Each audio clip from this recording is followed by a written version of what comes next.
Holidays-nale, அது நம்ம GT Holidays தான். GT Holidays, South India's #1 travel brand. Doctor Sreevarma's wellness Guruji ஆயுர்வேத மருத்துவ முகாமில் பங்கு பெற 9500946634 என்ற எண்ணை தொடர்பு கொள்ளவும்.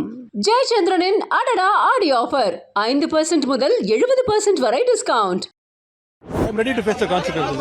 I am not afraid of all these arrests and all.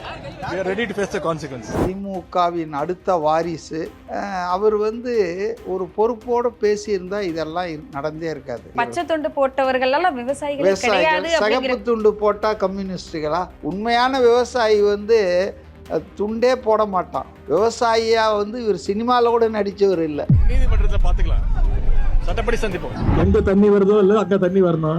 இதை போய் நான் அவர் பொண்ணுகிட்டயோ புள்ளகிட்டயோ பொண்டாட்டிக்கிட்டேயோ சொல்லவே முடியாது. அது மட்டும் இல்லை, அதை இவர் சொல்லிட்டு சர்க்காஸ்டிக்காக நான் காவேரியை சொன்னேன் அப்படின்றாரு. அந்த பிஹேவியர் நேற்று is totally misfit unfit for the post of leader of ஆப்போசிஷன்றத அவரே அம்பலப்படுத்திக்கினார். அவரே இதை தப்பை பண்ணிட்டு இன்னைக்கு சர்வாதிகாரம் ஜனநாயகம்னா இதெல்லாம் தப்புங்க. இதை அலோவ் பண்ணா என்ன ஆகும் தெரியுங்களா? யார் வேணாலும் என்ன வேணா பேசலாம். கண்டிப்பா நான் கேட்குறேன், பொது வெளியில சிறுநீர் கழிச்சா போலீஸ் அரெஸ்ட் பண்ணாதான்? பண்ணுவாங்க சார். பேண்ட் போடாம ஒரு ஆண் போனான்னா இந்த அண்ணா ரோட்ல அசிங்கம்தான் சார். பண்ணுவாங்களா? கண்டிப்பா சார். அப்போ ஒரு மொராலிட்டி இருக்கு. பப்ளிக்ல நீங்க வீட்டுக்குள்ள என்ன வேணா பண்ணிக்கங்க, நீங்க inside your hall your room. ஆனா பொது வெளியில you must maintain decorum and decency. Sivaji Krishnamurthy, Vetrikondan, தீப்பொறி, ஆறுமுகம் வரிசையில் இப்போ உதயநிதி ஸ்டாலின் சேர்ந்திருக்கிறார்ன்றது தான், அவர் தான் எதிர்கட்சி தலைவராகவும் இருக்கிறார்ன்றது தான் இப்போ ரொம்ப பெரிய சோதனை தமிழ்நாட்டுக்கு. வணக்கம் சார். வணக்கம். ஸோ இன்னைக்கு ஹாட் டாபிக்னு பார்த்தா உதயநிதி சார், எதிர்கட்சி தலைவர் உதயநிதி சார் அவர்களை கைது பண்ணியிருக்கிறாங்க. ஸோ கைதுக்கு முன்னாடி பல பரபரப்புகள் போயிட்டு இருந்தது, கைதுக்கு பின்னாடியும் நிறைய பரபரப்புகள் போயிட்டு இருந்தது. இதில் என்ன சொல்கிறாங்கன்னா ஜனநாயகத்துக்கு எதிராக உதயநிதி சாரை அரெஸ்ட் பண்ணியிருக்கிறாங்க. சிஎம் சார் அவர்களோட ஆட்சி சர்வாதிகார ஆட்சியாக இருக்குது, ரொம்ப கடுமையான ஆட்சியாக இருக்குது, நியாயத்தின்படி எதுவுமே நடக்க மாட்டுது அப்படிங்கிறத முன்வைக்கிறாங்க. அதை நீங்கள் எப்படி பார்க்குறீங்க? அப்படி சொல்கிறவங்களுக்கு சர்வாதிகாரம்னா என்னன்னு தெரியல, ஜனநாயகம்னா புரியல.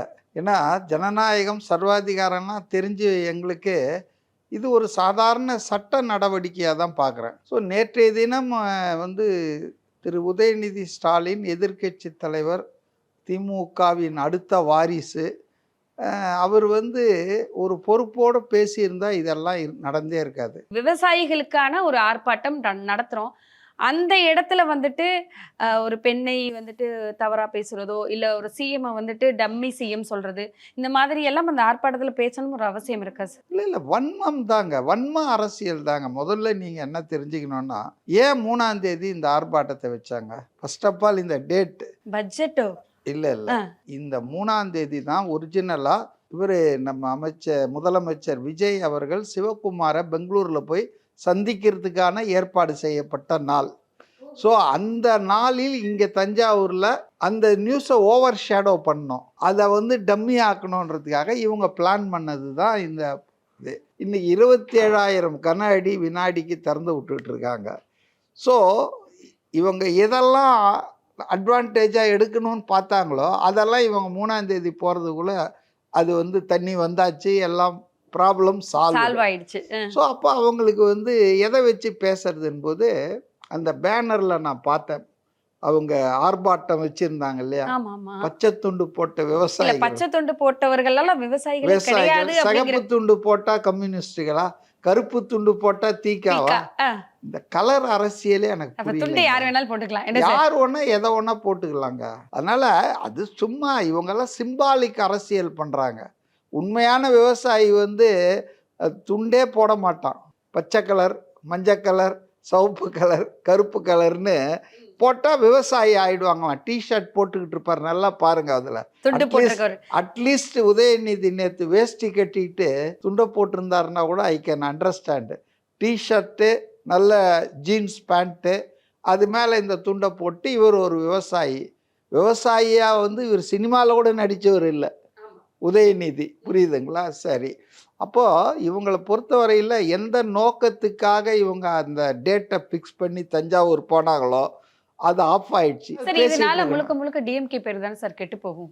என்ன பண்ணுறதுன்னு தெரியலைங்க. ஏன்னா இது ஒன்றும் ஆட்சி போகிறது அவங்களுக்கு புதுசு இல்லைங்க. ஒவ்வொரு முறையும் நான் பல முறை சொல்லியிருக்கேன் உங்களுக்கு, no repeat performance by DMK. அவங்க 5 வருஷம் ஆட்சியில் இருப்பாங்க, அடுத்து தூக்கி போட்டுருவாங்க. இப்போ அதிமுகக்கு அப்படி இல்லை. எம்ஜிஆர் தொடர்ந்து 12 வருஷம் இருந்தார், ஜெயலலிதா 2 வாட்டி ஜெயிச்சாங்க. But never in the history of DMK they ever get reelected. அதனால் இது ஒன்றும் பெரிய அதிர்ச்சி அடைய, நானே சொன்னேன் தேர்தலுக்கு முன்னால் 2021 ஜெயிச்சிட்டாங்க, 26 குப்பைக்கு போயிடுவாங்க அப்படின்னு தான் சொன்னோம். ஸோ டிஎம்கே தோற்பது என்பது புதிதல்ல. ஆனால் என்ன புதுசுனா, வழக்கமாக அதிமுக கிட்ட தோப்பாங்க, அவங்களும் இது கொடுக்கல் வாங்கல் நிறைய இருக்கு. Under and dealing. நாங்கள் ஆட்சிக்கு வந்தால் உங்களை கண்டுக்க மாட்டோம், நீங்கள் பண்ண ஊழலாம் நோண்ட மாட்டோம். நீங்கள் ஆட்சிக்கு வந்தால் எங்களை கண்டுக்கூடாது, நாங்கள் பண்ண ஊழலை கண்டுக்கூடாது, எங்களுக்கு கான்ட்ராக்ட் ஒரு 50% 40% கொடுத்துடணும் வர்ற கான்ட்ராக்டில். இந்த அண்டர்ஸ்டாண்டிங்கில் ஓடிட்டு இருந்ததுங்க. இப்போ வந்திருக்கிற ஆள் அந்த மாதிரி அண்டர்ஸ்டாண்டிங்கே வைக்க முடியாது போல இருக்க, போக முடியாது. தொட்டவனையும் விட மாட்டேன், தொடவும் விட மாட்டேன்னுட்டு இருக்காரு. அப்போ இது அவங்களுக்கு மிகப்பெரிய எரிச்சலாகவும் மிகப்பெரிய ஒரு கோபத்தையும் கொடுக்குது. இவன் யார், இவன் நம்மளை நோண்ட ஆரம்பிச்சிருக்காங்க.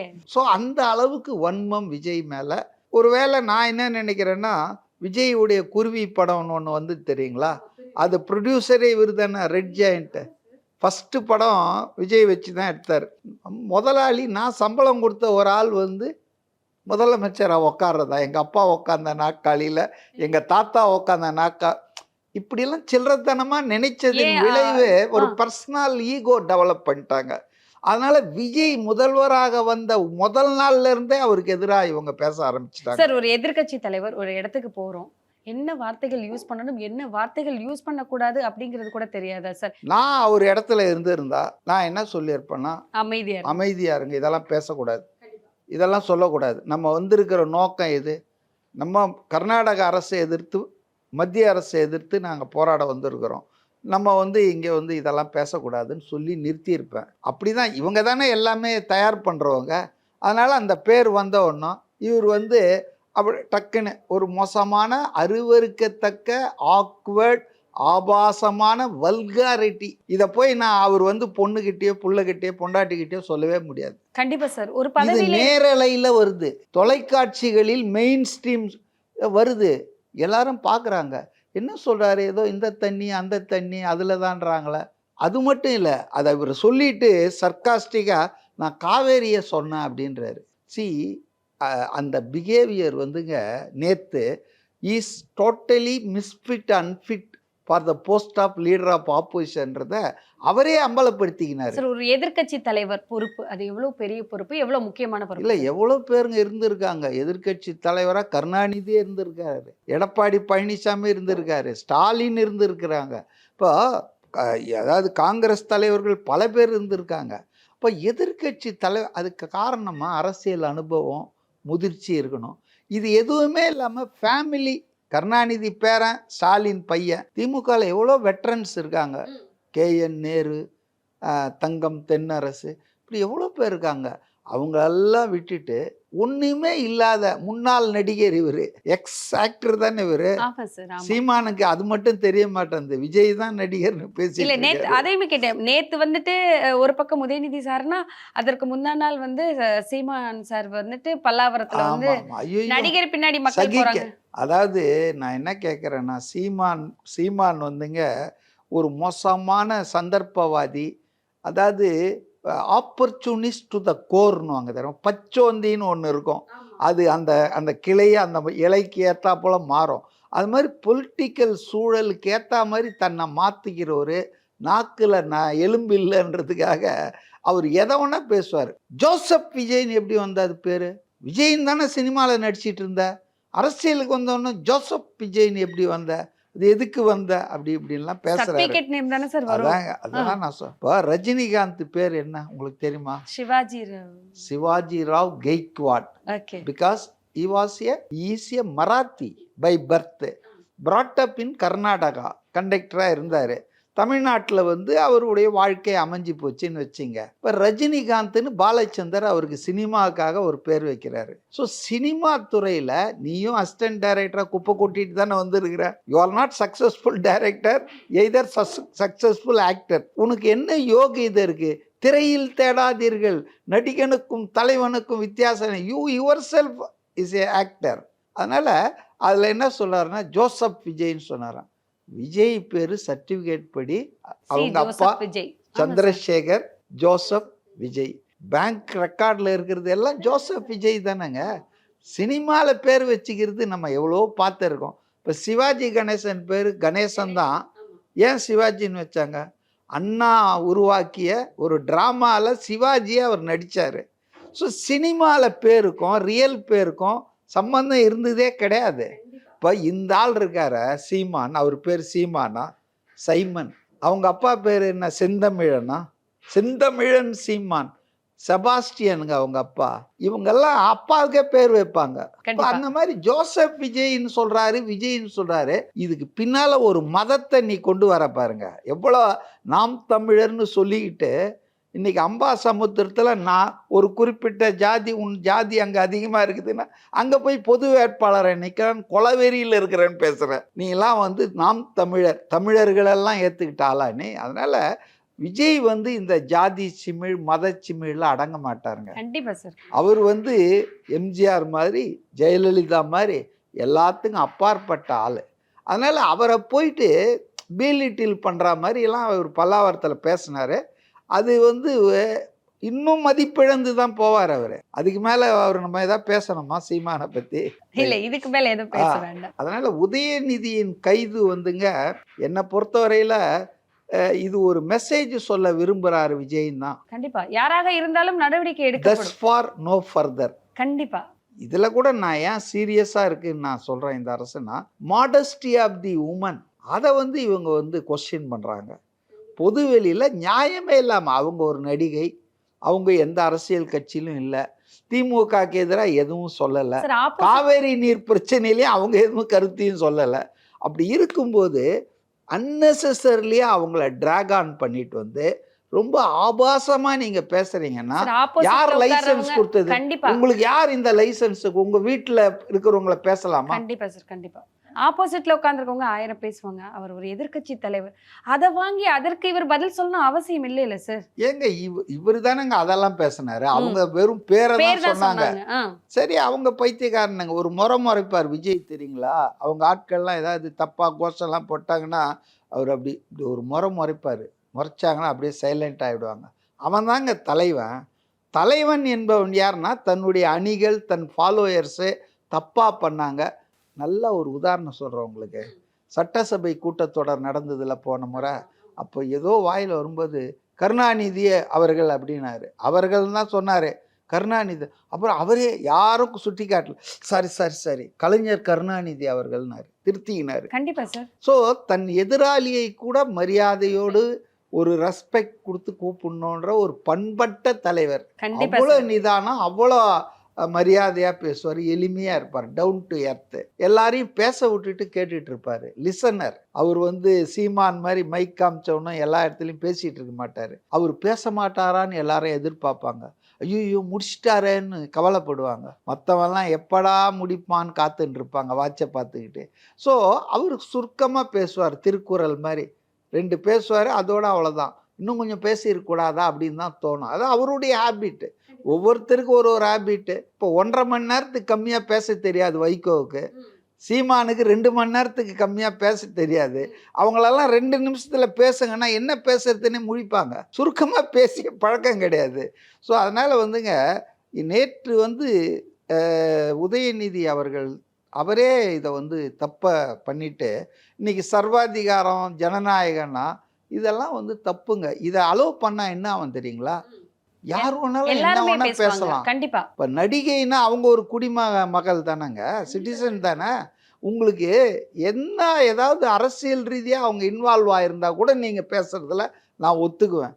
ஆபாசமாக இல்லை பேசுகிறீங்க, அதுவும் ஒரு நாட்டின் முதலமைச்சரை பற்றி. தப்பு இல்லைங்களா? இதுக்கு வந்து உங்கள் மேலே கேஸ் போட்டால் உங்களுக்கு என்ன 100 வக்கீல் இருக்கான்.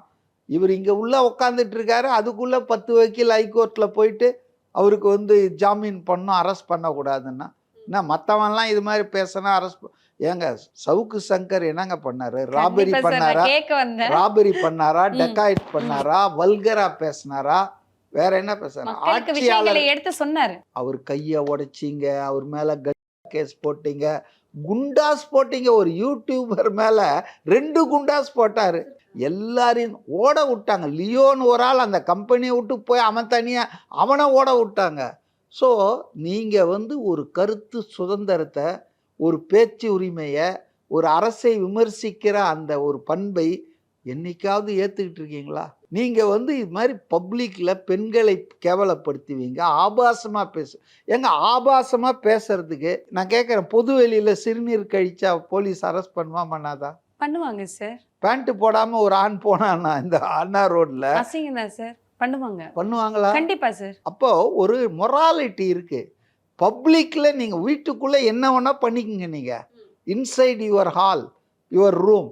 ஆனா பொது வெளியில you must maintain decorum and decency. ஒரு எதிர்கட்சி தலைவர் இப்படி பண்றாருன்னா அவரெல்லாம் ஒன்றும் பண்ண முடியாதுப்பா. எதிர்கட்சி நீ எவனா இருந்தாலும் தூக்கி உள்ள வைப்பேன்னு வச்சிருக்கார். எனக்கு வந்து என்னன்னா, திமுக ஜீன்லேயே இப்படி இருக்குங்க.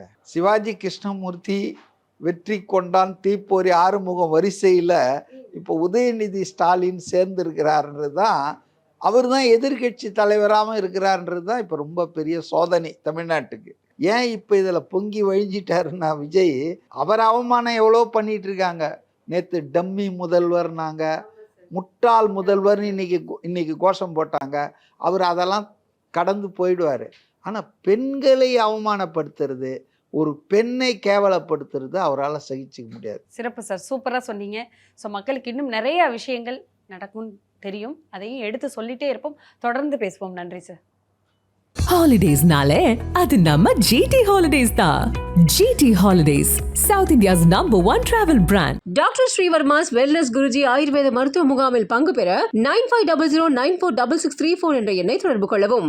ஜெயச்சந்திரனின் அடடா ஆடியோ ஆஃபர் 5% முதல் 70% வரை டிஸ்கவுண்ட்.